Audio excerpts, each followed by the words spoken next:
ये radio Pakistan podcast है। Bismillahirrahmanirrahim. Assalamu alaikum. I'm Hassan Gillani with Radio Pakistan's News and Current Affairs special program on Kashmir Exploitation Day.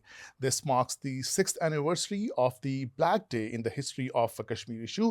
On this day, on August 5, 2019, India stripped the region of Kashmir of its legally mandated constitutional special status.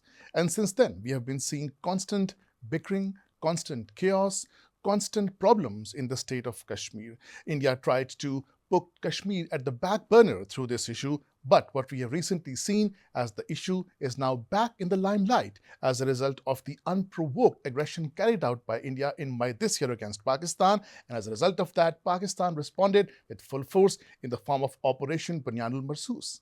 Since then, we have seen that the Kashmir has been on the horizon of the international community's constant attention being drawn towards this issue.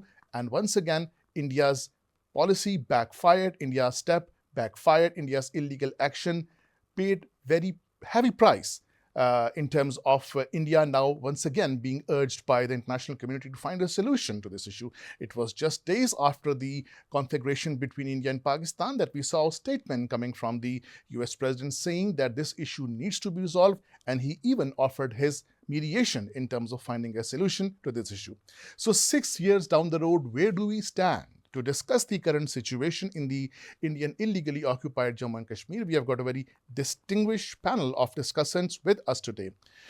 With us is Dr. Asma Shakir Khawaja, who is a noted academician. She is also the head of the Center for International Strategic Studies, AJK, the only think tank in AJK, unlike Indian state of illegally occupied Jammu and Kashmir.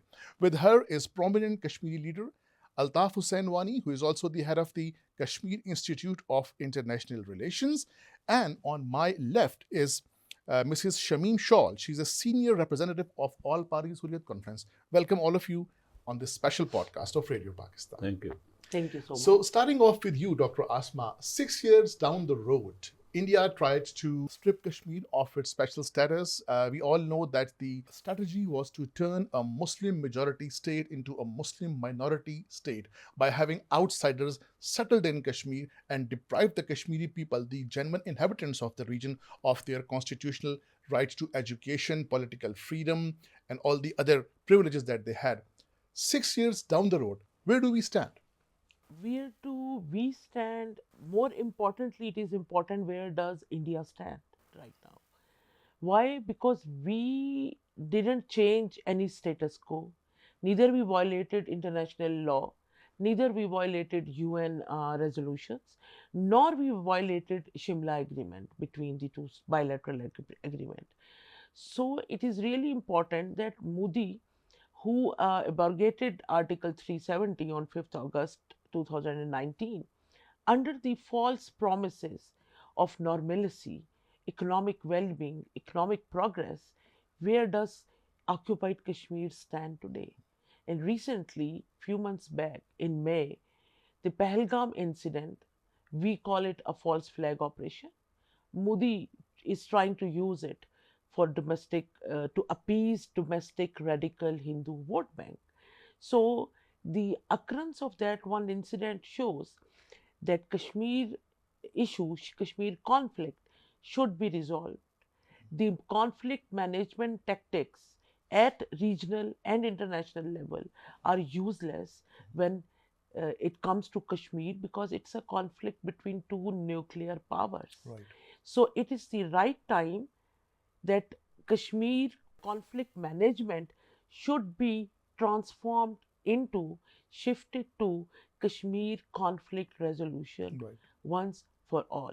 Right. So today Pakistan stands firm with Kashmiri population, with UN resolutions, with supporting Kashmiri's right to self-determination. Right. Pakistan refused to bend its knees again vis-a-vis any Indian pressure, Right. any bullying by Modi regime, using nuclear threshold as a method Right. to blackmail or scare Pakistan, whether it was the incidental or accidental fire of BrahMos on Mia Chunnu in 2020, Right. 22. Mhm.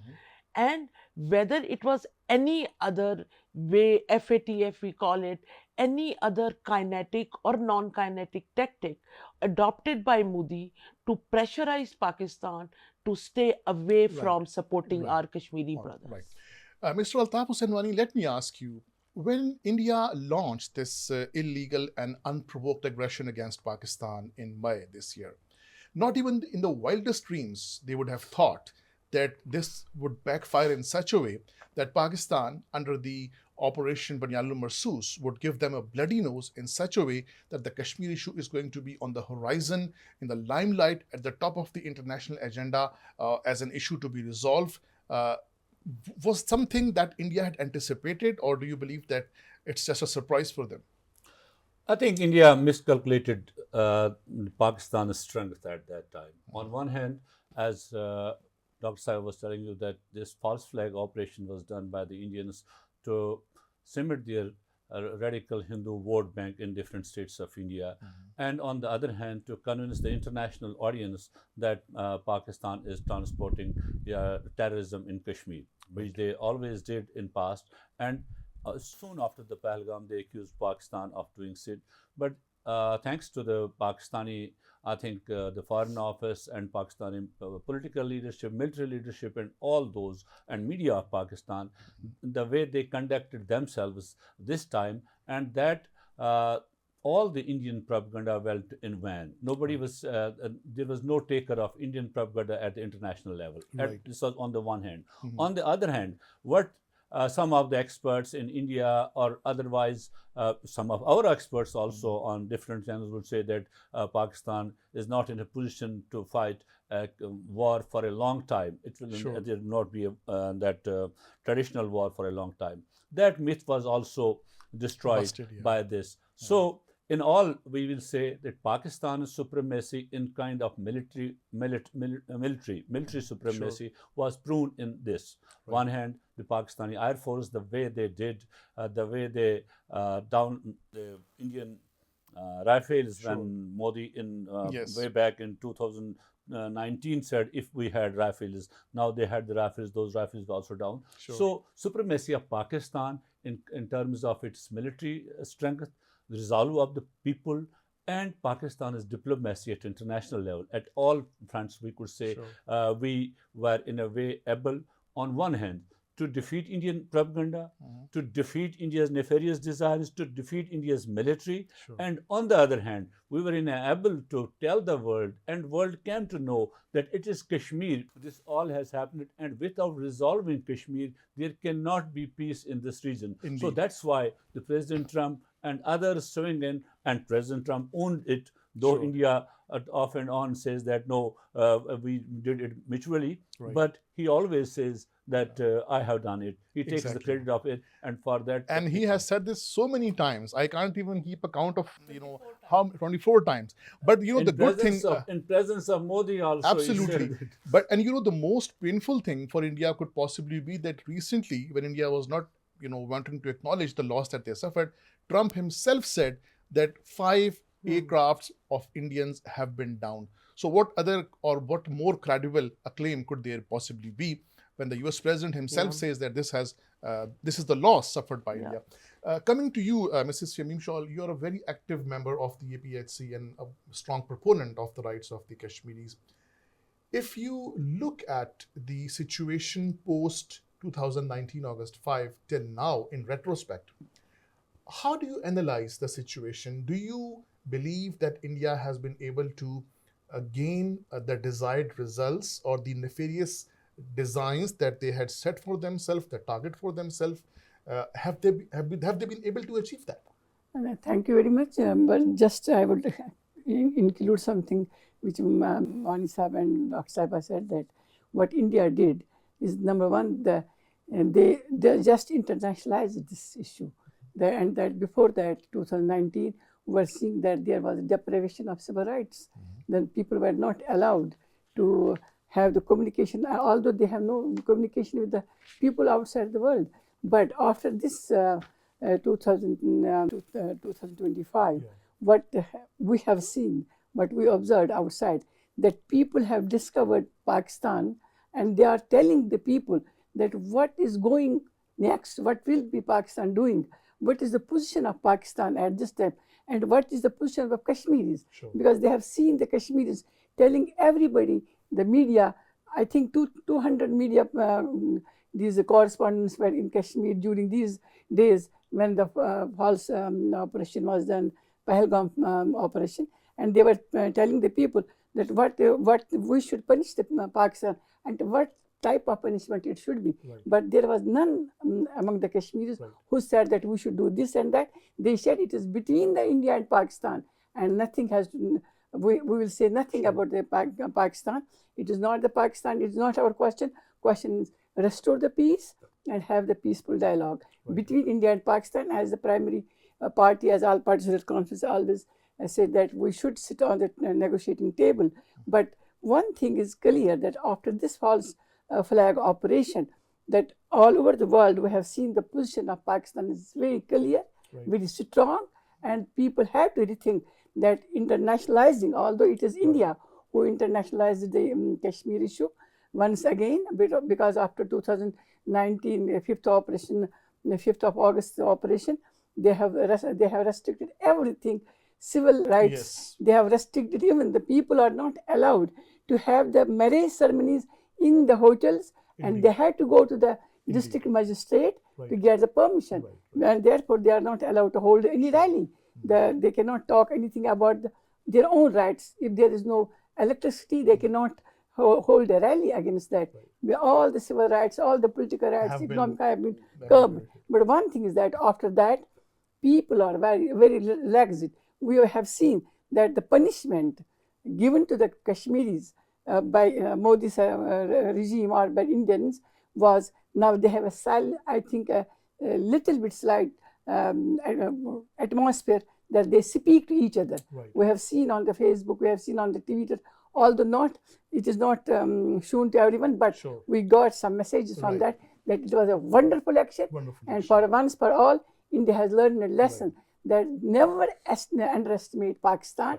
We have a nation, and we are a disciplined nation, and India cannot do anything. Dr. Asma, ever since the abrogation of Article 317/35A, India has been trying to hoodwink the international community by portraying that Kashmir is a region where everything is milk and honey, there is complete normalcy, everything is perfectly fine. Does the world actually buy this observation by Indians?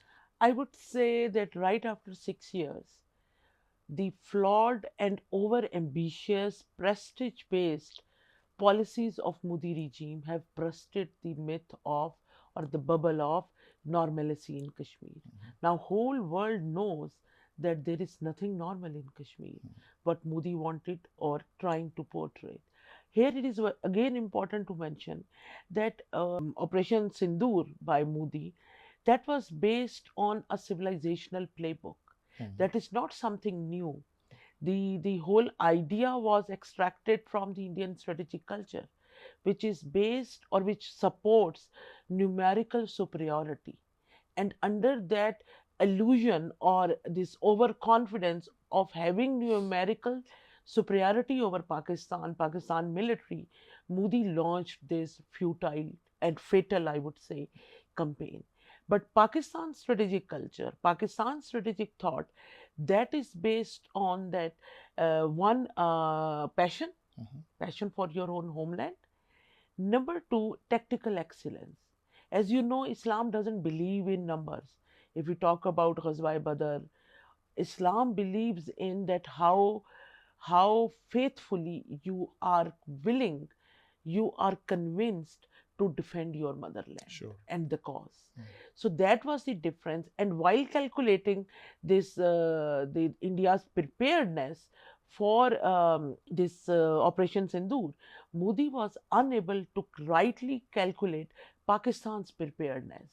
And here where at this point, the concept of surprise That is why the element of surprise is considered as a game changer in any war. Right. It doesn't matter what is the level of technology or tactical excellence. What matters is how successful you are to surprise Towards the that. enemy. Right. But Modi's playbook was so old, these false, or I would say superficial notions of surgical strikes, Balakot strike, and now this this one. Pahalgam. Pakistan was ready. We knew that Modi would take this action because the playbook is Right. old. The drama writer of old, Mr. yeah. Modi is old. The The world cannot movies be hoodwinked. made in Bollywood, they are also Sure. available to see Yeah, how. that's right. But what Pakistan did, our response actually surprised them. They had Right. no idea about the technological synchronization, Pakistan's capacity to utilize different technologies effectively by converting them into as an element of national power for us. Wani sir, we have recently seen a very interesting situation. There was this BRICS meeting, there was Shanghai meeting, Shanghai Cooperation Organization meeting, there was Quad meeting. None of the meetings had a declaration or a statement coming from the world leaders which held Pakistan responsible or put the onus of responsibility on Pakistan for the Pahalgam incident. How big is it a shame for India to face, despite all the maneuvering, Pakistan's military diplomacy reigned supreme. The world believed us, not them. How big is this a success for Pakistan? This is a big success for Pakistan, as we have seen that now India, the Modi is facing a very tough time in India and domestically also. Sure. Not only on international level, all their claims, they were not accepted any of these international forums. None of their allies stood with them in these times. Nobody accepted this. So at domestic level, now we could see on 29th and 28th and 29th, there will be a debate in the Indian Parliament, which initially Modi tried to evade. He tried to escape from this debate. But now there will be a debate on this, Operation Sindoor, what he say. I was listening to Rahul Gandhi yesterday. He was telling that he should come clean. Whether Operation Sindoor, he said it is continues. And on the other hand, he declares victory. Victory is after completion of a war. If operation is completed, he should tell that. If it continues, he should tell that. He should apprise the Soon public what they have done, because the international community, international media says something different, and Pakistan claims something different, and Modi says something different. So he has to come out clean. And on top of that, we have seen even the RSS not backing the Modi. RSS chief says that a man at 75 should retire. He was directly pointing out towards Modi. Now you are 75, you should retire from the politics. You should give up politics. So there is pressures within the party, whether there are pressures from outside the other political parties, opposition to the Modi, and also he was badly humiliated by the international community, especially President Trump time and again humiliated Modi ji by telling that I was the person responsible for securing the ceasefire between the two nuclear states, and at the top of it telling that Pakistan did down this five aircrafts of India. So Question of shame yeah, arises only if Modi has this capacity to be ashamed. He is not ashamed of Gujarat genocide and being called of butcher of Gujarat. He is not ashamed of for being butcher of Kashmir. He is not ashamed of being butcher of Dalits across the India. He is not afraid of being butcher of minorities in India. So I hardly doubt if he has any shame. this He's stamina. shameless. He has proved a shameless person to Indeed. date. We are seeing that internally as well as externally, Modi is becoming the most unpopular person. Look what is happening in Assam, what is happening in Manipur. Modi has offended Sri Lanka, he has offended Bangladesh, he has offended Nepal, Bhutan, and of course Pakistan too. What is he up to? I mean, is he someone who does not realize the repercussions of his own steps?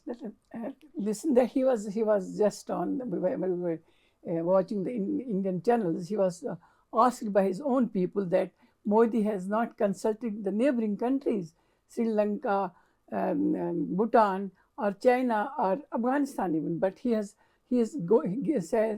sent his these people to the different countries outside America, USA, or European countries. He's not facing his neighboring countries because he's as tough to them as he's doing with the minorities in India. Sure. Because we have seen Dalits protesting in Human Rights Council. We have seen the people in Kashmir when Dr. Saiba was telling about the butcher of Gujarat. We have seen in the Pulwama what he did in Pulwama and what he did in Chhattisgarh. When they killed 35 Sikhs, and they said that it was the Kashmiri militants.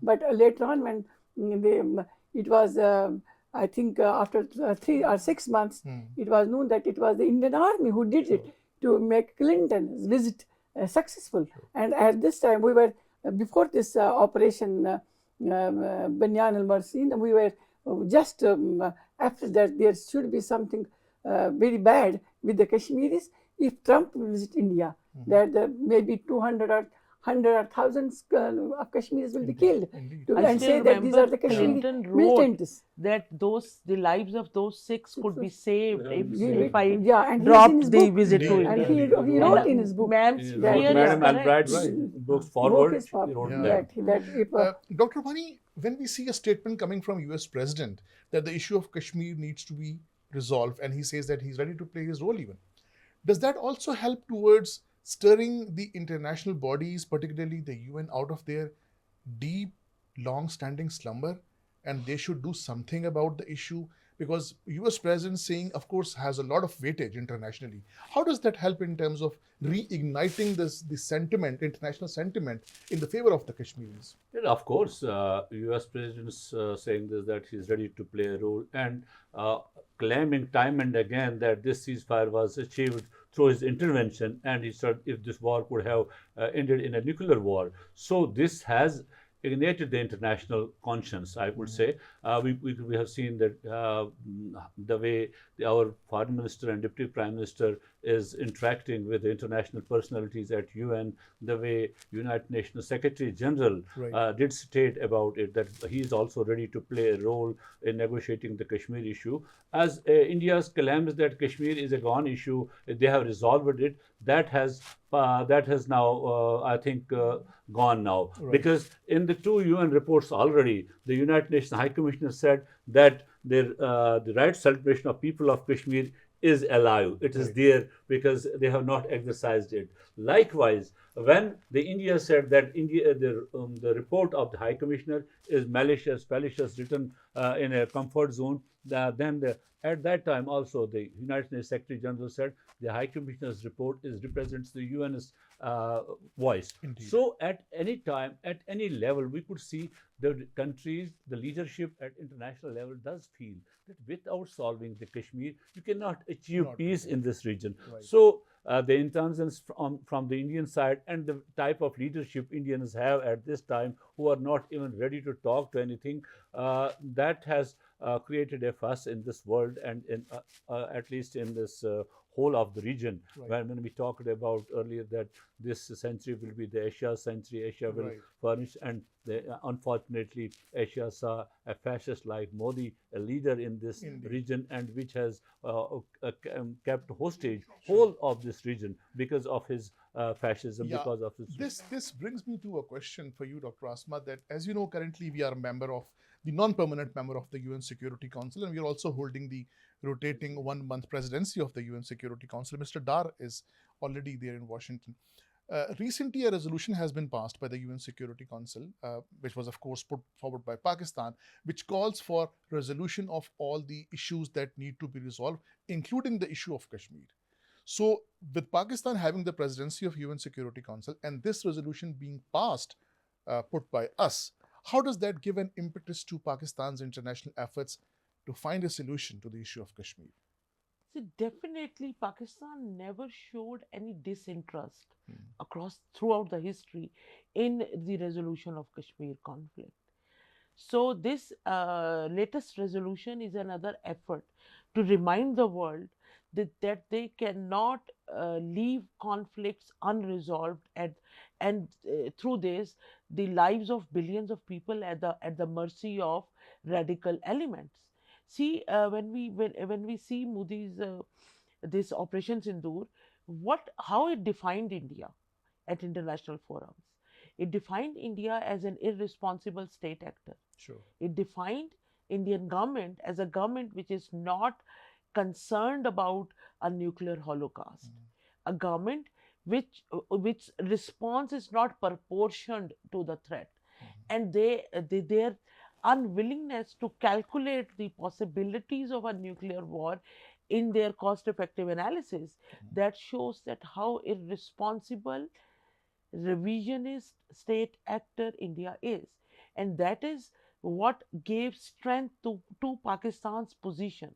Because Pakistan, on the other hand, always asked for sustainable peace, sustainable conflict resolution, insurance of law and order in the region.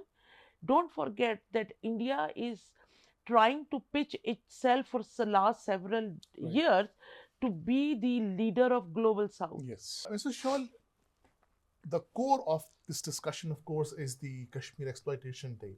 When we speak of exploitation, the worst hit seem to be the women folk. They have been molested, they have been raped, they have been persecuted, they have been inflicted physical, emotional harm.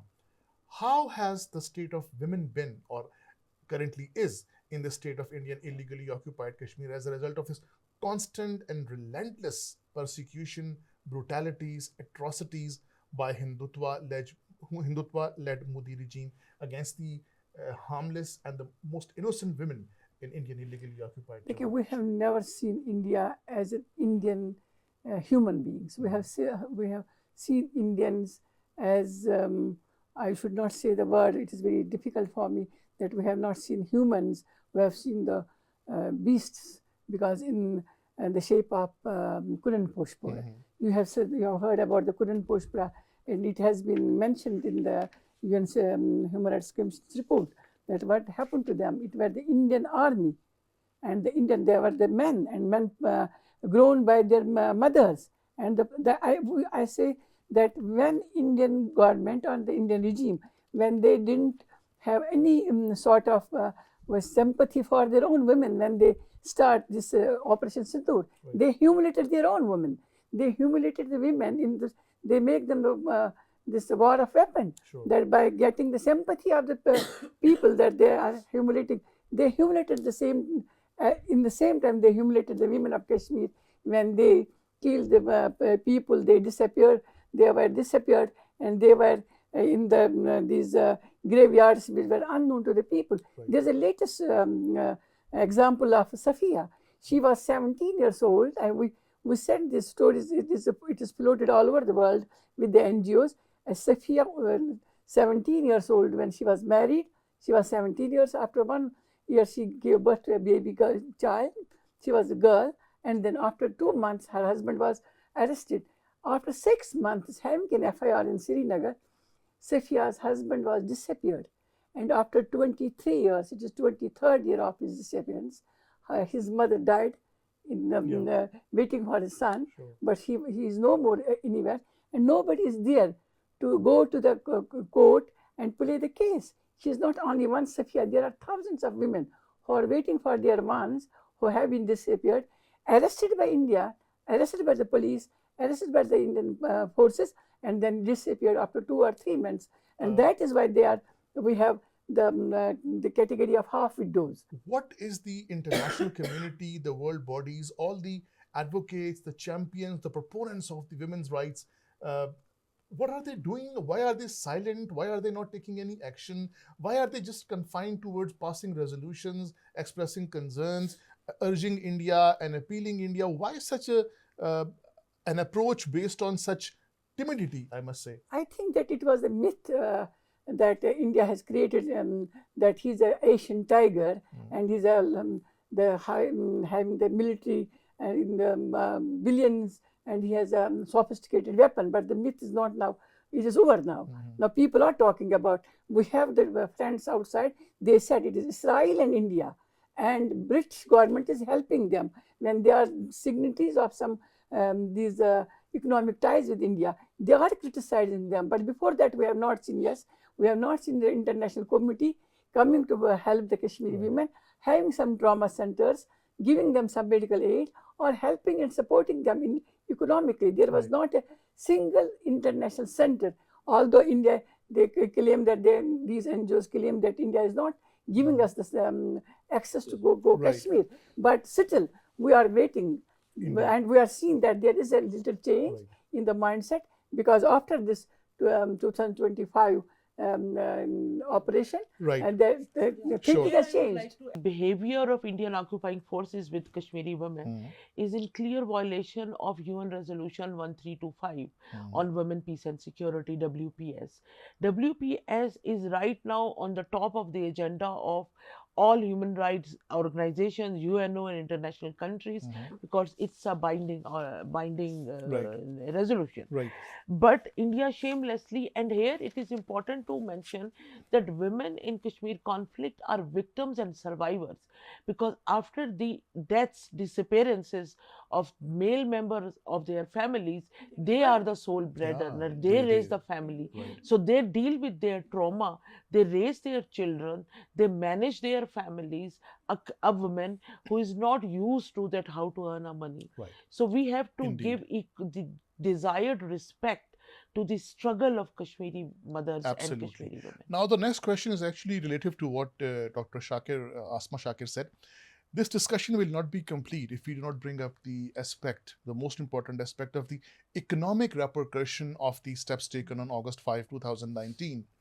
According to an estimate, a loss of nearly $5 billion US has been incurred on account of the actions taken post August 5, 2019 actions, and the brunt has mainly been felt by the Kashmiris themselves. They have lost their jobs, they have lost their livelihoods, all the economic opportunities have come to a halt, tourists are no longer going there. It seems that the loss, the major chunk of the loss has been borne by none other than the Kashmiris themselves. You see, during the whole this struggle, we see the Kashmiris have been on the receiving end. They have always suffered a lot at the hands of the Indians especially during last 37 years, I would say. And when we say that after the abrogation of Article 370 and 35A about the economic loss in Kashmir, about the other violations in Kashmir, the pretext that Indian government at that time took that this abrogation will bring development to the Kashmir, this will bring investment to the Kashmir, this will bring jobs to the Kashmir, and so on and so forth. These were the claims by the Indian government. But when we see after the 6 years, we could see the unemployment rate in Kashmir has risen. It has gone up to 32% now. Sure. It was 17%, now it is 32% in Kashmir, the unemployment rate in Kashmir. You could see that each and every the big businesses are run by the non-state actors. They are non-state subjects. They come from India. They are running there. Kashmiris are going out of jobs. Even the mining is done by the non-state subjects. So Kashmiris have gone out of jobs. Due to the communication blockade, when they put the communication blockade in Kashmir, 50,000 people lost their jobs. Who were doing IT and concerned jobs in Kashmir, they lost their jobs. Likewise, you can see the way the Indians have targeted our agriculture. They target our agriculture. One way they target it by showing to the world they are constructing roads and rail links in Kashmir. Actually, they were destroying our horticulture. They were destroying our agriculture. This was all economic. Everything was about And the idea of economic, collective punishment. collective punishment for Kashmiris. This is Shawl. Let's bring up the aspect of culture. The main agenda behind this entire action, of course, was to change the demography of the region of Kashmir, deprive the Kashmiri people, or say undermine their centuries-old culture, their identity, their affiliation with their customs, their traditions, by settling the outsiders on the Kashmiri soil. How successful or unsuccessful has the Modi regime been in terms of undermining the true culture, civilization of the region of Kashmir? After this abrogation of 370, Article 370 and 35, India want to merge the Kashmir in India as in greater, to make it a greater India. For that, he has done three important things. He has cultural invasion, and he has I think polluted the Kashmiri culture, and he has just now imposed upon the Kashmiri society that first of all it was Hindi which was compulsory. Yes. Now Sanskrit is compulsory, Yes. and they want to take from the syllabus. The Islamic studies was not there officially, but it was a little bit about the Islamic studies, and then they have changed this all the syllabus, Right. and then it is compulsory for everyone in the school to have the Jana Gana Mana and the Vande Mataram. It is very important. Sure. They have started different cultural that hubs. We say that the hubs, these clubs in Kashmir, which is I think Mulli Umar Farooq has just gave the call that we should stop Indians to have these things in the Kashmir. And number three, what India did in Kashmir is that they want to change the mindset of the Kashmiris, the ideology of the Kashmiris, by putting under the bars, by to create a fear among them when they are killing the people. They try to alienate them from their eliminate culture. and change the ideology. For that, they are purchasing the people by hook and crook. By they are doing everything they can do because they are present there. Right. Not in the thousands, they are present in millions there. Right. Therefore, we should not ignore this thing that it is not the cultural invasion only. It is merging the society, a Kashmiri identity, by their language, their culture, their identity. Even you can see that they have banned in Srinagar that they cannot cook this what we call the beef. Right. In the Mr. Wani, what we saw in the form of unprovoked aggression by India against Pakistan in May was a form of terrorism. We gave them a bloody nose. We gave them a smashing reply in the form of Operation Banyanul Marsus, and we of course emerged triumphant. Now they are resorting to another form of terrorism, which is the water terrorism, by threatening to deprive us of our due share of water under the Indus Basin Treaty. The fact remains that internationally we have got support from the international community. All the international courts are leaning towards us. They are supporting our right to water. But do you believe that India is actually calling for another operation to be taught a lesson again by Pakistan to shun this aggression in the form of depriving Pakistan of its share of water? See, already Pakistani authorities, the leadership of Pakistan has said that this water aggression, which they have said, it will be an act of war, and we will deal it with the same coin. If India stops the water, if India tries to divert our water, it will have to face the consequences. So Pakistan will reciprocate at that time. I think international community has a role in here to play, and they are very much vigilant on it. And we have seen most recently, if this goes on, if India stops water of Pakistan, China has already started constructing a dam that they are diverting the Brahmaputra. And then this will go on and on. All the lower riparians will have to face the same coin. So at this time, I think the international community has to take the cognizance of this matter, and they will have to decide that if India is allowed to do it, then there will be chaos all over the world. Everybody, the upper riparians will claim the waters, and the lower riparians will face the consequence of that. And as we know, Pakistan is dependent on these waters. Our economy depends on it. So there will be no compromise on behalf of Pakistan on this. And Pakistani nation will, I think, they have to deal with it as they did during Bunyan Marsus Mar-Kai-Haq. They will have to carry on it. Dr. Asma, at present we are seeing that the world is on our side. We seem to be having a favorable sort of environment internationally as far as the issue of Kashmir is concerned. What sort of dividends can we draw? How can we capitalize our current higher elevated status in terms of bringing some relief to the people of Kashmir? What can we do about that? Number one, I think that at every international forum, during every diplomatic talk with every country, we need to reassert the urgency of sustainable conflict resolution of Kashmir.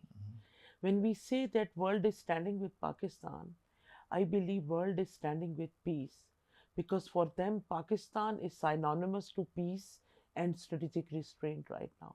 But because this is what we practice, and now world has a clear vision to see the difference. So on every forum we need to correlate Kashmir conflict with restraint and peace. Right. And when that would become synonymous, there would automatically would be efforts to resolve the Kashmir conflict, as rightly pointed out by the US spokesperson of the White House. Here it is also important when regarding the water thing, Pakistan always say that Pakistan would not accept any act which can harm its sovereignty. So water war or weaponization of water is an act which is direct hit on the sovereignty and survival of Pakistan. Right. Dr. Wani, observe the Kashmir exploitation every day to bring to light the atrocities, the massive brutalities being committed by the Indian government in the Indian illegally occupied Jammu and Kashmir. How does that help in terms of injecting a fresh breath, a fresh vigor in the struggle of the Kashmiris? How does that help in terms of boosting their morale to continue their struggle for the right to self-determination when we observe this day every year? You see, by observing this day, it demonstrates that the people of Pakistan are at the back of the people of Kashmir. This definitely boosts the morals of the people who are under siege, who are under continuous oppression of the Indian army, who face the repression of the Indian military over there. So this gives them a hope, this gives them a right that there are people outside Kashmir who talk about us, who care about us, who acknowledge our sufferings and who create awareness about it around the globe. So the observation of this day as exploitation is a black day gives a huge moral boosting to people of Kashmir. I tell you that when we talk today of the exploitation in Kashmir, after these 7 years, we have seen the way India tried to change each and everything in Kashmir. We were talking about culture. They tried to change our the education. They tried to change curriculum in Kashmir, each and every. But Kashmiris are still resisting it. The resistance to it, to all these oppression. I was today reading a news item that the Indian government's in these directions that there should be Vande Mataram and all, no recitation of Quran in the assemblies, in morning assemblies in Kashmir. But each and every school, deliberately teachers do take risk, but they do continue the recitation of Holy Quran in morning assemblies and all that. That is the spirit which gives the force to the Kashmiris to continue the struggle towards this huge army and this brute force, and at the top of it, led by the racist and fascist regime. Important source from where the oppressed people of Kashmiris have been drawing confidence is Radio Pakistan. It is basically Radio Pakistan, but it's actually radio/Pakistan/Kashmir, because we have been very vocally, very strongly acting as a proponent of the rights of the Kashmiri people. Radio Pakistan is a source which is trusted, which is most credible, authentic in Indian illegally occupied Kashmir as well as the world over. So if I could just on the parting note ask all of you, how do you view the role of Radio Pakistan in terms of rejuvenating and reinvigorating the Kashmiri struggle for the right to self-determination, starting from you? The most important thing, hats off to Pakistani media, especially Radio Pakistan, because it has larger, massive outreach. You don't build your narrative on fake news. You don't build your narrative on web of lies. So this is what makes you different and more prestigious than the Indian media, because their whole game is based on fake news and false claims. So credibility is being drawn by factual realities, which Radio Pakistan very effectively is doing. I personally believe Radio Pakistan needs to be more informative on the issue of Kashmir. We should discuss Kashmir, we should highlight Kashmir conflict from the latest knowledge banks and knowledge base. We need to upgrade our conversations on the Kashmir conflict and improve the rhetoric we are generating. I will add to what Ms. Khawaja said. Being as a child, I would listen to the Radio Pakistan, Yeah. listening to the. Indeed, yeah. Me too, as a We all child. used to. We all used to. And that gives us during morning, and we could not sleep until we listened to the Radio Pakistan. Khabarnama, Yeah, Radio that's Pakistan. right. in the Yes. evening. Yeah. So that was the time, and also Radio Azad Kashmir in a way. Ji, ji. That was also an inspiring thing for us.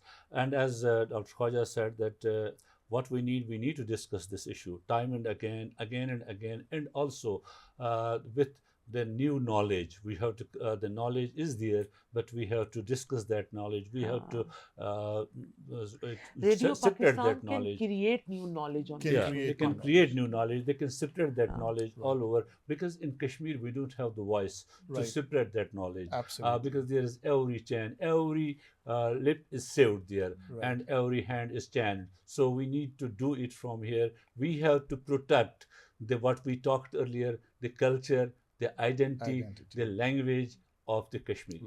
Right. Mrs. Shawl, Radio Pakistan has been becoming the voice of the voiceless in Indian illegally Yes. occupied Jammu and Kashmir. Your thoughts on Radio Pakistan's role? I will add that when I was child, but after my marriage, I saw a radio at my home, in my in-laws' house. They said that it is the age of this is, I think, 40 years. It was 1947. Then when they were reaching to the Pakistan through this radio, and after some time, after 1947, it was not. It was prohibited to listen to Radio Pakistan, and they arrested the government of India in Sheikh Abdullah's regime. They arrested the people along the radios, and for 6 months, the radio and the head of the family was arrested. So radio is a to symbol of listen why they are resistance. listening. And there were people who were supposed to listen, that the family who is listening the radio, they should be arrested. Right. But I'm always in touch with the Radio Pakistan in different programs. I always ask the people that this is the only communication that people are listening to Radio Pakistan. They are communicated, kind of and they are communicating.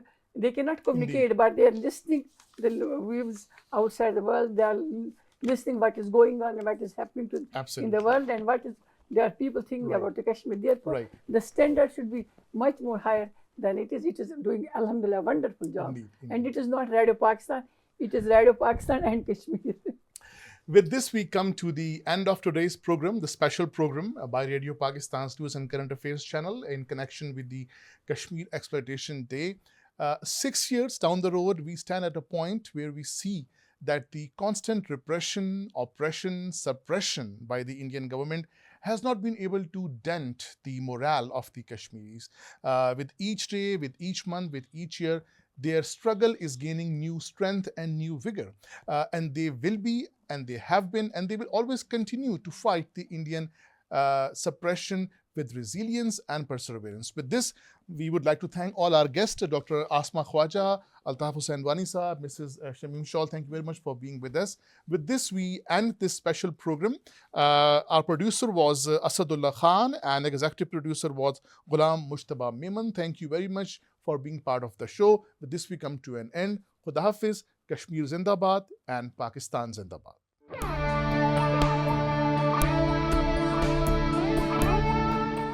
ये radio Pakistan podcast है।